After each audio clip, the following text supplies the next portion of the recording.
จาก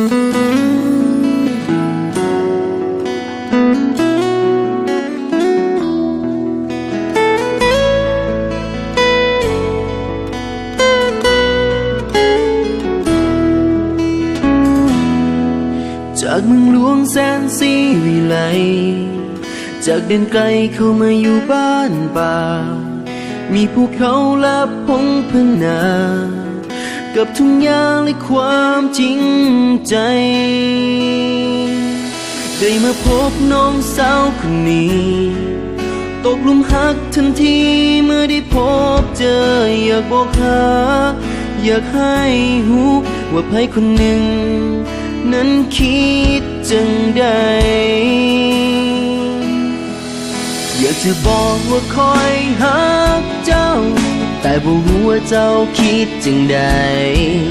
อยากจะบอกว่าหักเจ้าเหลือหลายหักเจ้าบ่เสื่อมคลา